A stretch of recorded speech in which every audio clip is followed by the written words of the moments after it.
Comunicado, aguardem, porque nós, durante a semana, anunciaremos aí a data da Assembleia, né, que seria hoje. Então, nós, devido ao acontecido, nós alteramos a data e nós estaremos, então, pela graça de Deus, realizando possivelmente no segundo domingo. Mas aguardem e vamos orar para que o Senhor nos conduza nessas decisões. Por que no segundo domingo? Porque domingo que vem, segundo consta, nós teremos um feriadão. Então não sabemos se vai ser uma boa data. Mas nós vamos orar, vamos conversar no conselho e anunciaremos para a igreja. Ore, continue orando para a realização da nossa Assembleia.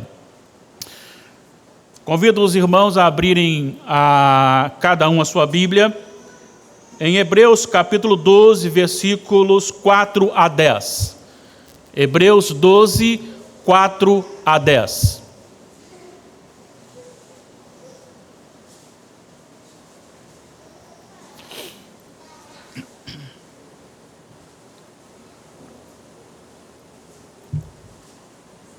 Nós temos assim escrito: Ora, na vossa luta contra o pecado, ainda não tendes resistido até ao sangue, e estais esquecidos da exortação que, como a filhos, discorre convosco. Filho meu, não menosprezes a correção que vem do Senhor, nem desmaies quando por ele és reprovado. Porque o Senhor corrige a quem ama e açoita todo filho a quem recebe. É para a disciplina que perseverais. Deus vos trata como filhos. Pois que filho há que o pai não corrige? Mas se estáis sem correção, de que todos se têm tornado participantes, logo sois bastardos e não filhos. Além disso, tínhamos os nossos pais, segundo a carne, que nos corrigiam e os respeitávamos. Não havemos de estar em muito maior submissão ao Pai espiritual e então viveremos? Pois eles nos corrigiam por pouco tempo, segundo melhor lhes parecia. Deus, porém, nos disciplina para aproveitamento, a fim de sermos participantes da sua santidade. Que o Senhor da palavra nos guie e nos edifique nesta meditação, neste estudo. O nosso estudo de hoje, ele estava programado, estava sendo preparado para ser ministrado numa quarta-feira, após o estudo da quarta-feira que vem. Nós vamos falar ainda em Ezequiel 36, e diante daquilo que nós estaremos tratando na quarta-feira, eu estaria ministrando este estudo na outra quarta-feira. Devido às necessidades e até mesmo à questão do próprio domingo da igreja perseguida, então nós vamos adiantar e fazer este momento, este estudo. E o nosso tema é justamente para responder esta pergunta: por que Deus disciplina o seu povo? Trocando em miúdos, por que o crente sofre? Por que o crente sofre? Esta é a razão de abrirmos hoje a palavra de Deus e estudarmos aqui sobre isto. Quem aqui nunca questionou alguma coisa do tipo: como pode? Eu sou servo do Senhor e tenho sofrido tanto, seja enfermidade, seja uma perseguição, seja qualquer outra coisa que venha como uma adversidade. E aquele meu vizinho, aquele meu conhecido, que é um profano, mesmo assim ele é abençoado por Deus. Ele não fica doente, ele não perdeu o emprego, ele recebeu uma promoção. Por que isso acontece? Eu creio que todos nós, em algum momento, passamos por esse questionamento. E às vezes somos levados a meditar sobre estas realizações, esses acontecimentos. E é isso que eu quero hoje, na palavra do Senhor, responder ao nosso coração. A vida da gente, ela é montada de acontecimentos bons e ruins também. Nós temos momentos de alegria e de tristeza. A vida não nos dá tudo de mão beijada. E muitas vezes somos injustiçados na vida, no dia a dia. Para isso, nós como pais, criamos nossos filhos também para esta situação, para essas circunstâncias. Por isso nós dizemos não aos nossos filhos, para que eles saibam que em determinado momento eles receberão o não do mundo, da história, da vida. E eles terão que saber trabalhar com esta frustração. Em outros momentos dizemos sim. Em outros momentos usamos até uma correção, no sentido de uma proibição de algo normal da vida, e até mesmo, no caso mais extremo, usa-se até mesmo a vara, não com espancamento, mas usa-se também a vara. Essas circunstâncias ou esses acontecimentos têm um fim proveitoso, é fazer do seu filho um homem ou uma mulher firmado na sociedade, para que ele saiba se relacionar com os acontecimentos e as frustrações da vida, prepará-lo como homem de verdade, como mulher de verdade. Temos vivido aí uma geração bastante fraca, uma geração que não sabe lidar com o não, que não sabe lidar com a frustração. E isto não é culpa dos nossos filhos, são nossa culpa pelo fato de não educá-los como deveríamos educar.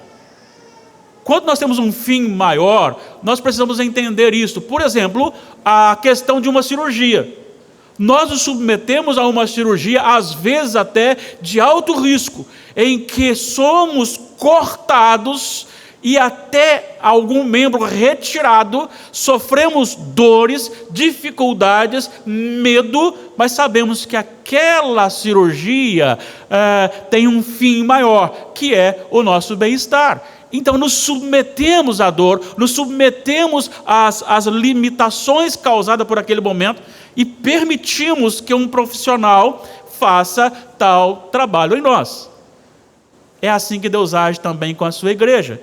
E eu quero então trabalhar isso em 3 pontos. Primeiro, o sofrimento do crente é uma correção do Senhor. Segundo, somente os filhos de Deus são corrigidos.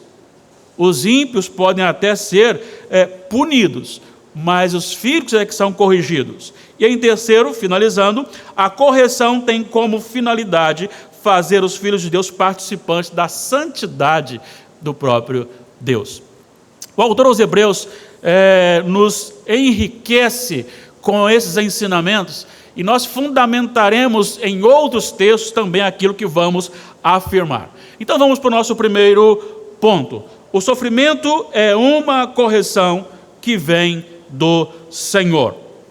Deus tem uma visão muito mais ampla e Deus vê a eternidade com um significado infinitamente maior do que todos os prazeres deste mundo.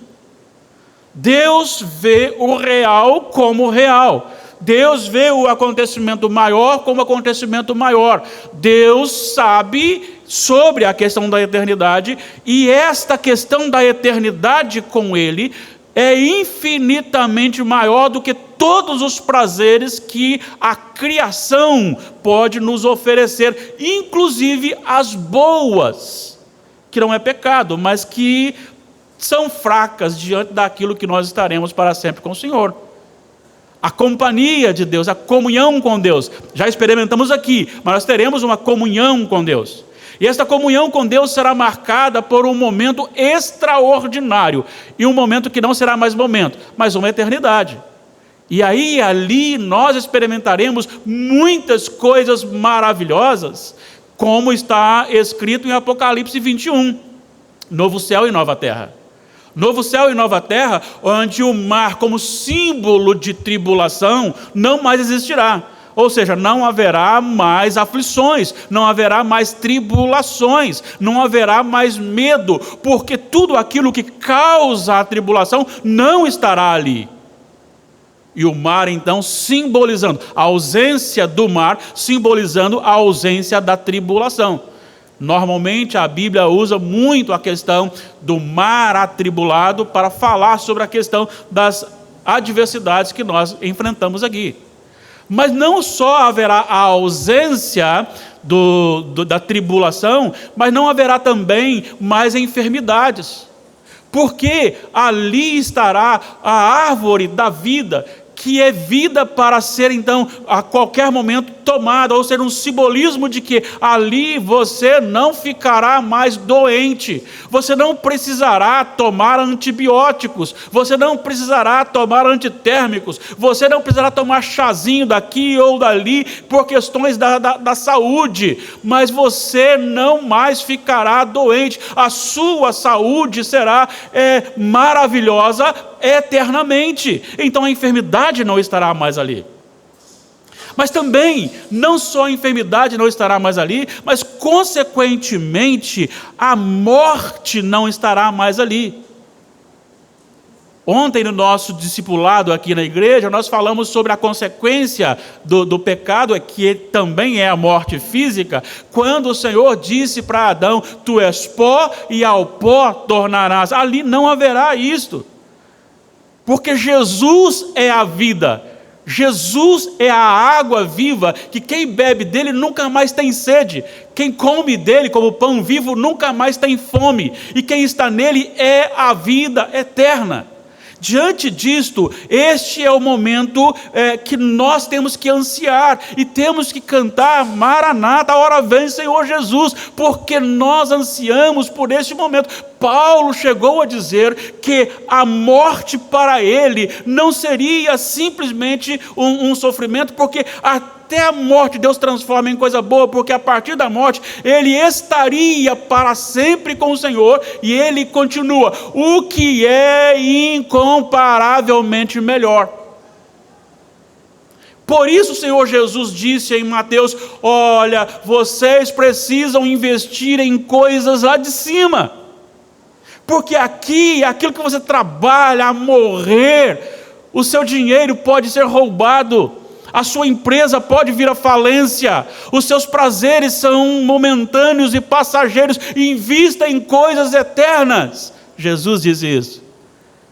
É por isso que o Senhor ministra a correção, é por isso que o Senhor cuida em trazer ao homem uma correção, para que ele possa entender a riqueza de que o céu, a eternidade, o gozo da eternidade, suplanta todos, ainda que você recebesse todos os prazeres deste mundo para você, ainda assim, estar com Jesus é melhor. E eu fecho então que lá no céu nós teremos a presença do próprio Deus, veremos a glória de Deus e veremos a face do Cordeiro. Jesus estará ali. Provérbios capítulo 3, o Salomão, ele expressa sobre a disciplina, dizendo que nós devemos olhar para a disciplina com olhos diferenciados. 3, 11 e 12. Filho meu, não rejeites a disciplina do Senhor, nem te enfades da sua repreensão, porque o Senhor repreende a quem ama, assim como o pai ao filho, a quem quer bem. Então, é do Senhor, vem do Senhor a disciplina vem do Senhor. Segundo ponto que vamos tratar: somente os filhos são corrigidos, os demais são punidos. O versículo 8 de Hebreus 12 diz: mas se estáis sem correção, de que todos têm se tornado participantes, logo sois bastardos e não filhos. Eu queria parar aqui um momento, e eu não quero demorar muito no nosso estudo, até porque nós temos um momento pós-escola dominical para assistência ao nosso irmão e diácono Rafael, mas eu preciso parar um pouquinho aqui com você, para que você veja algo que vai ajudá-lo a entender por que você como crente sofre e muitos ímpios não sofrem.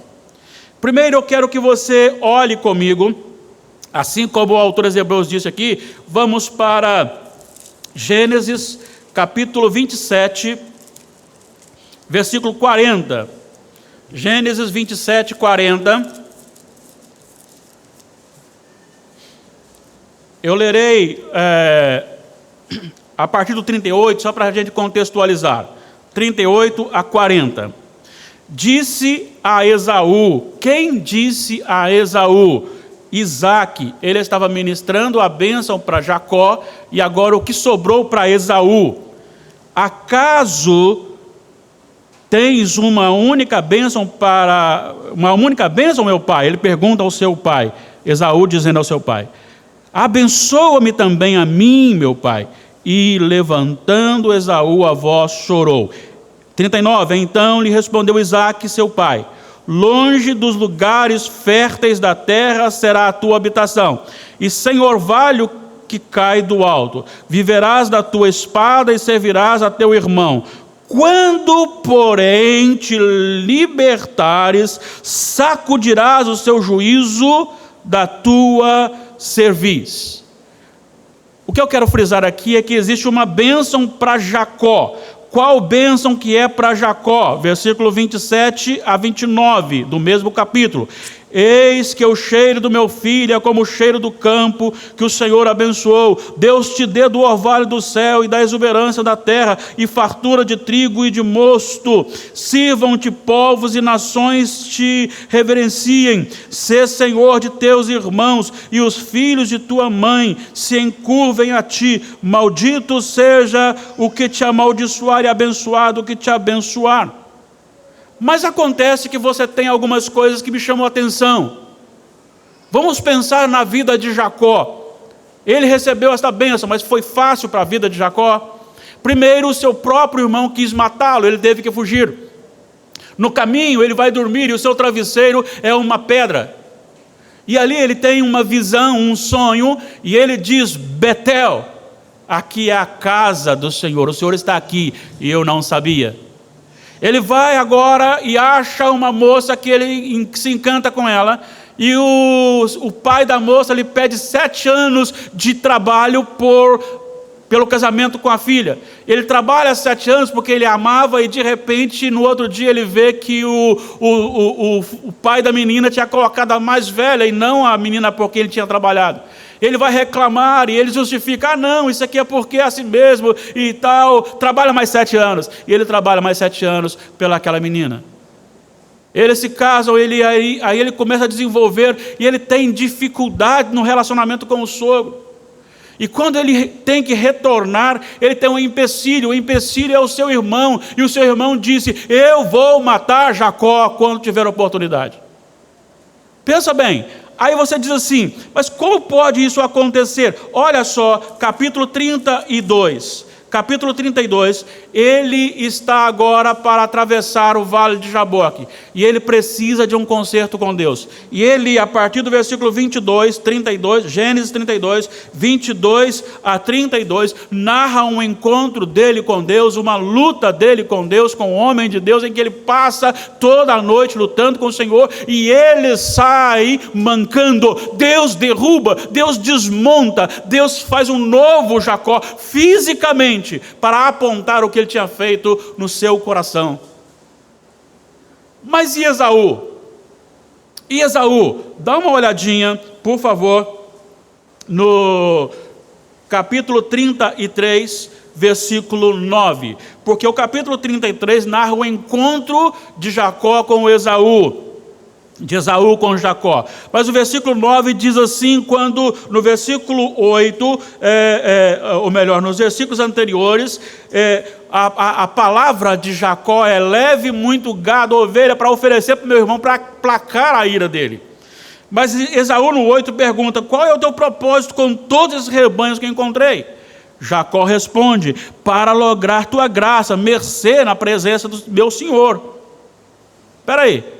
Jacó recebe a bênção de ser senhor de muitas nações e de seu irmão, mas ele se dirige ao irmão agora como se o irmão fosse seu senhor. Mas olha a resposta no versículo 9: então disse Esaú: eu tenho muitos bens, meu irmão, guarda os teus.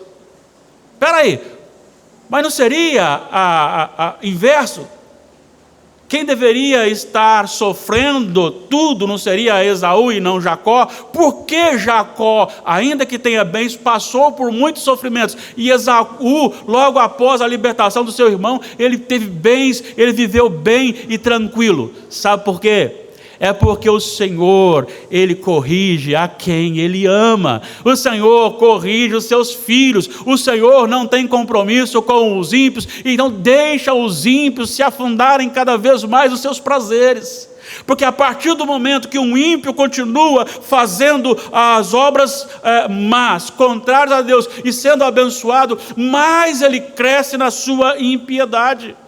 Sendo assim, Deus não tinha nenhum compromisso de burilar Esaú. Deus não tinha nenhum compromisso de cortar as arestas de Esaú, mas de Jacó sim, porque Jacó é o amado de Deus. Jacó é aquele que, segundo Malaquias, Deus dizendo a Israel: amei, capítulo 1, versículo 3, 1 a 3, versículo 2, ele vai dizer assim: amei a Jacó, versículo 3, me aborreci, odiei Esaú, depois citado por Paulo em Romanos. Mas o Senhor, Ele cuida dos seus filhos, por isso Ele estava cuidando de Jacó, por isso Ele estava aparando as arestas de Jacó, por isso Ele estava moldando a vida de Jacó. Eu preciso ir também para um outro exemplo, não menor do que esse, para o Salmo 73, com Asaf. Eu não estarei comentando muito, mas por favor me acompanhe na leitura desse Salmo. Asaf começa com uma expressão assim: o que eu vou escrever aqui agora parece estranho, mas o Senhor é bom. Mas o que eu vou escrever parece estranho. Ele diz assim: com efeito, Deus é bom para com Israel, para com os de coração limpo. Deus é bom, Deus é bom. No entanto, olha o que aconteceu comigo, é isso que ele está dizendo. Versículo 2, do Salmo 73.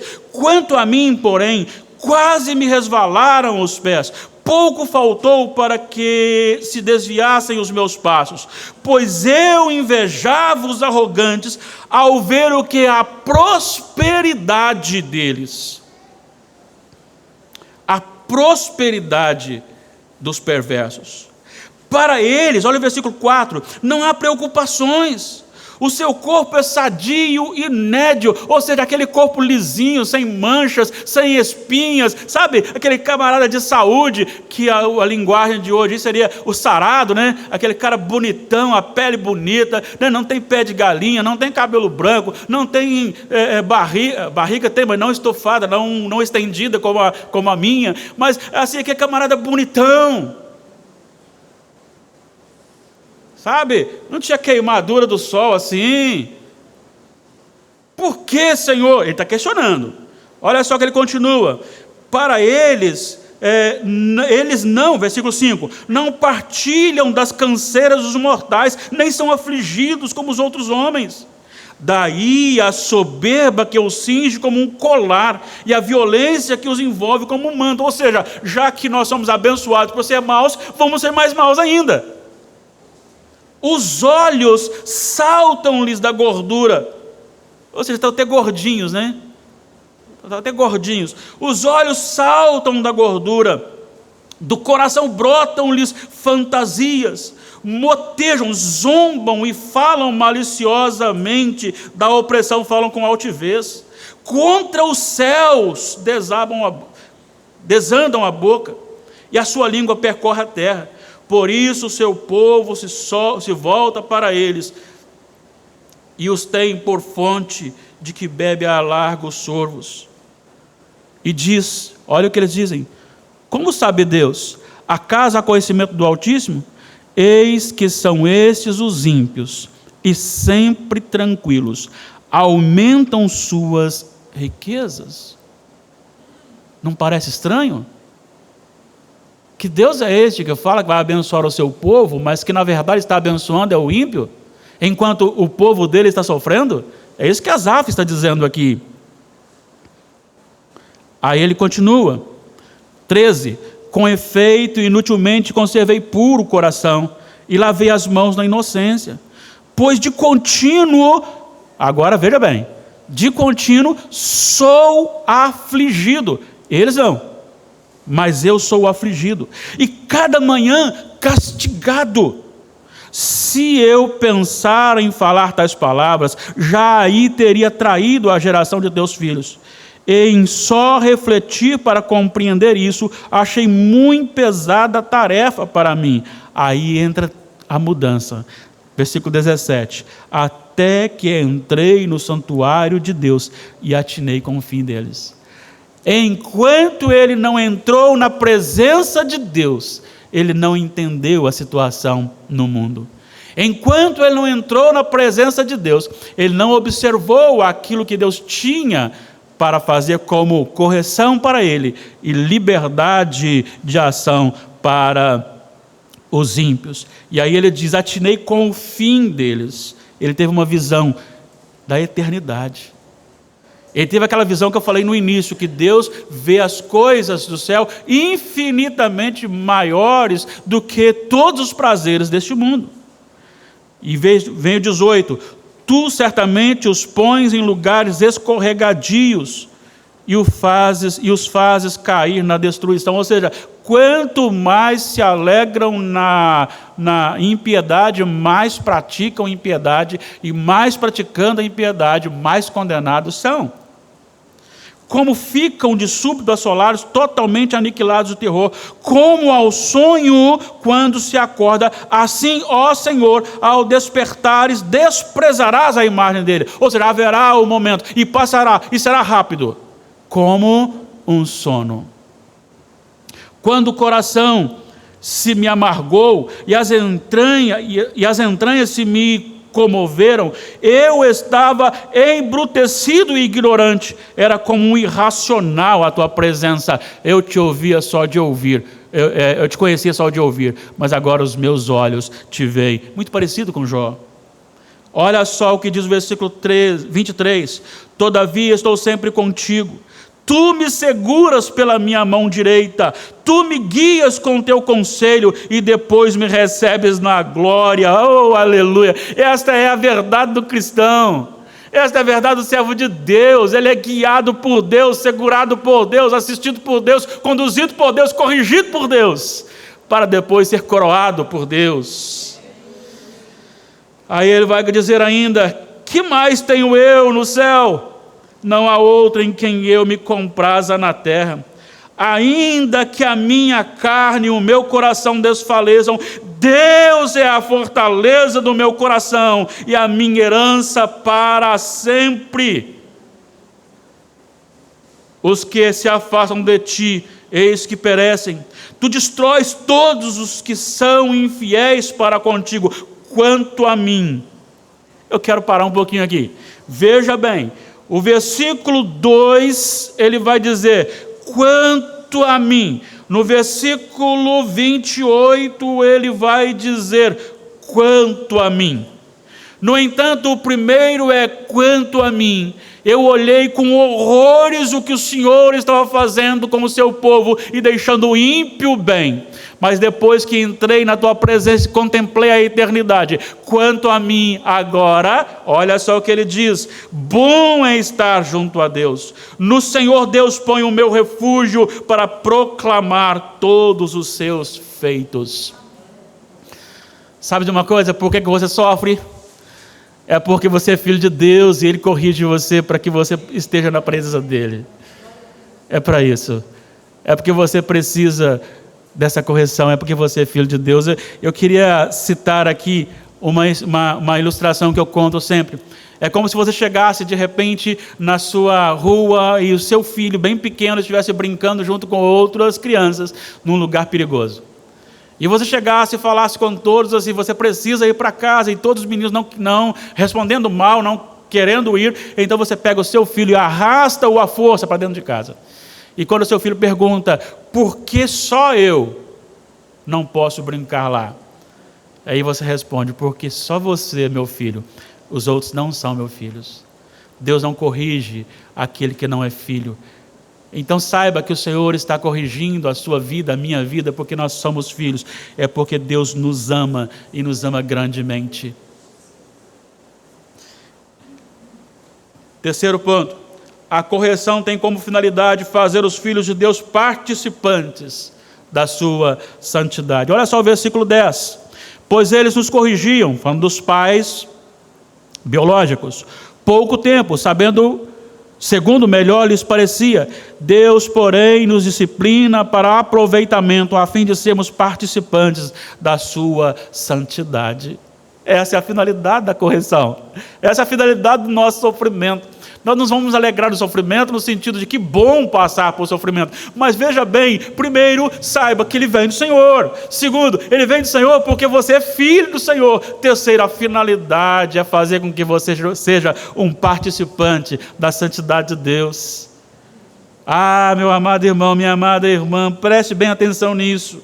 Preste muita atenção nisso que nós vamos falar aqui agora. Se você olhar Romanos, para a gente ir caminhando já para o final, Romanos capítulo 8.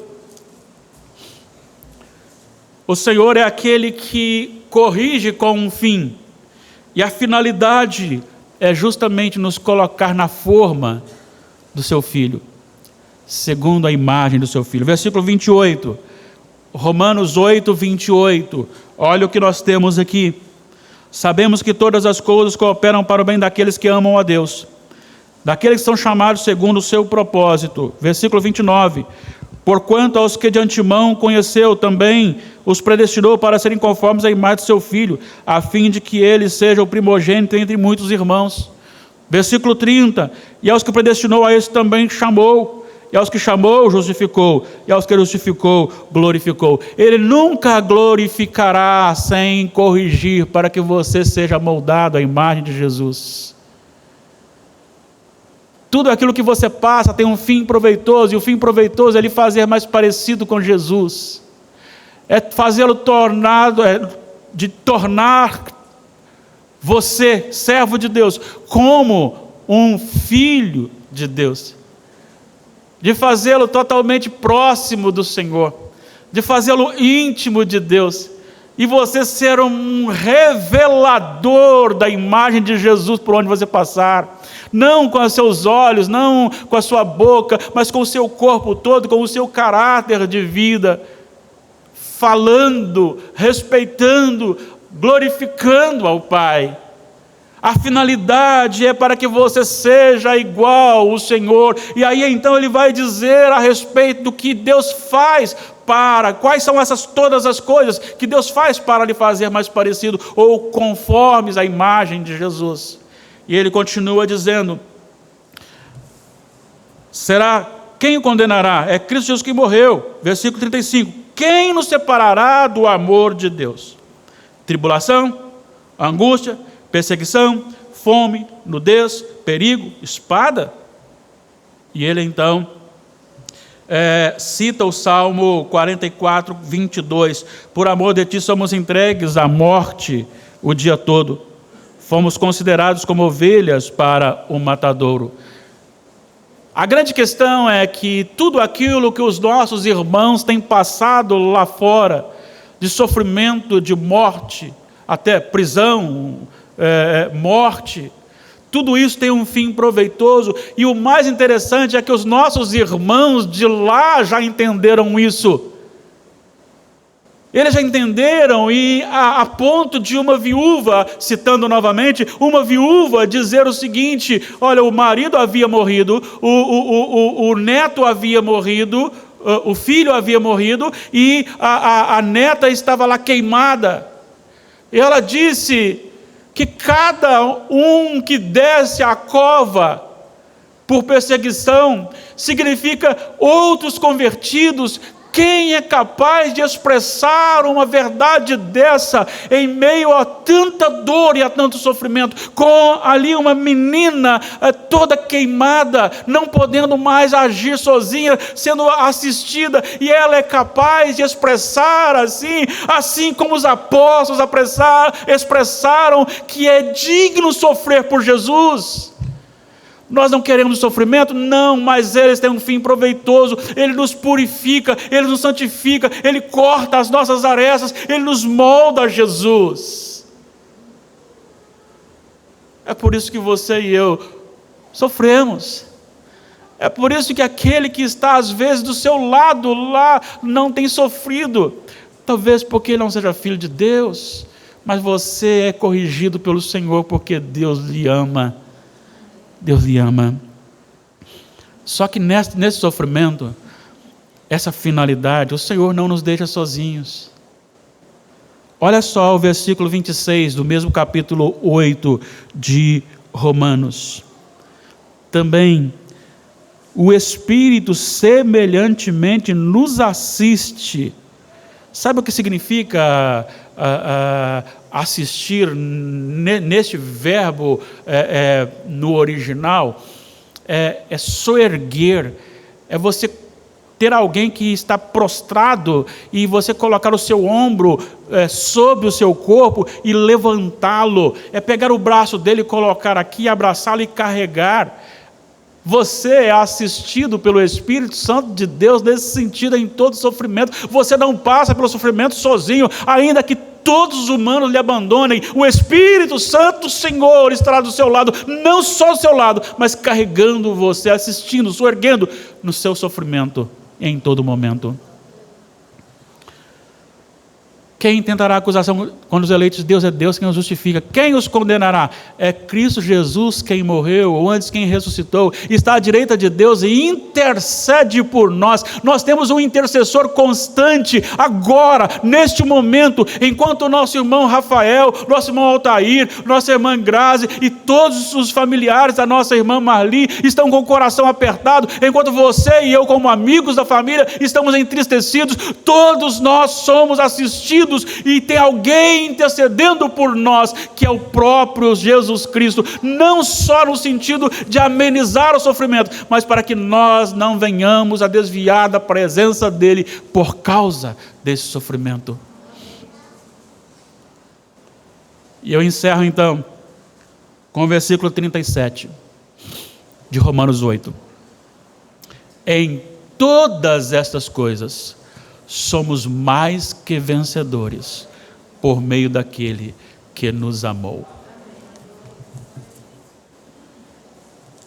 Não é fora delas, é nelas, e não é porque somos fortes, é porque o Senhor nos assiste, Ele nos conduz. Concluo agora recapitulando algumas coisas. Deus usa a sua disciplina porque Ele nos ama. Deus nos disciplina porque somos dele. Deus nos disciplina para nos manter firmes nos seus mandamentos. Deus nos disciplina, mas nos assiste em todo o tempo. E Ele nos disciplina para nos fazer mais parecidos com Jesus. E Ele nos disciplina, e em meio à disciplina, nos faz ver com os olhos da fé que o estado de glorificação é imensuravelmente superior a todo e qualquer sofrimento aqui na terra. Deus efetua em nós cirurgias. Deus efetua em nós disciplina, correção. Deus nos diz: não, você não pode. O outro, se ele quiser fazer, pode, mas você não. Já percebeu que há algum pecado que você cometeu e você recebeu logo em seguida a varada do Senhor, sendo que o outro lá fez e não recebeu? Já percebeu isso?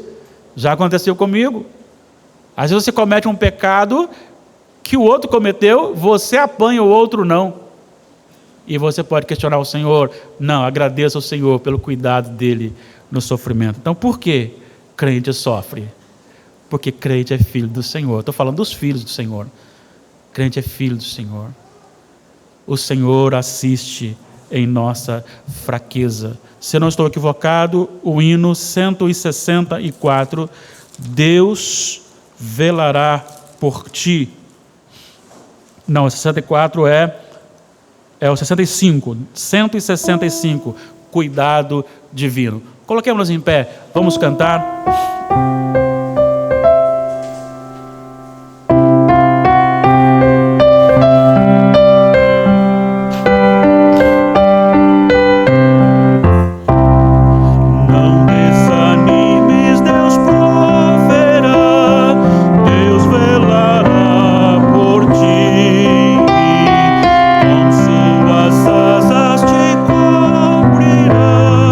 Deus velará por ti.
poderoso te espera além. Deus velará por ti. Deus cuidará de ti na tua dor, com todo amor, jamais te deixará. Deus cuidará de ti. Graças te damos, Senhor Deus. Graças te damos porque pela maravilhosa graça do Senhor fomos feitos filhos do Senhor, adotados, e o Espírito Santo nos habilita a chamar-te de Pai. Louvado seja, Senhor, porque Tu és um Pai amoroso, porque Tu nos corriges, ó Deus. Obrigado porque nos corriges, mas também nos assiste na correção. Tu és realmente um Pai bondoso, um Pai amoroso. Continues, ó Deus, a nos fazer mais parecidos com Jesus. Nós queremos realmente participar dessa santidade do Senhor, para que o mundo saiba que o Senhor reina. Obrigado pelos exemplos, ó Deus, que temos recebido da igreja perseguida, quando eles têm se mantido fiéis e alegres na Tua presença, apesar de todo o sofrimento. Que o Senhor os abençoe e os assista neste momento, os assista neste terrível momento de sofrimento, nessa dor, assim como eles têm feito, assim como Paulo e Silas cantavam ao Senhor em meio ao sofrimento. Ó Pai, que eles também sejam tomados pela alegria do Senhor. Encoraja a igreja brasileira a servir ao Senhor com toda a sua vida. Nós oramos, Senhor, por mediação de Cristo Jesus, o nosso Senhor. Recebamos a bênção. Que a graça doce, sublime, maravilhosa de nosso Senhor e Salvador Jesus Cristo, que o amor de Deus Pai, amor cuidador, amor disciplinador, que a comunhão, a assistência, o cuidado do Espírito Santo sejam conosco reunidos aqui nesta noite, nessa manhã. Sejam com todo aquele que está com o coração enlutado, sejam com todos que têm o coração sofrido, hoje e para todo sempre.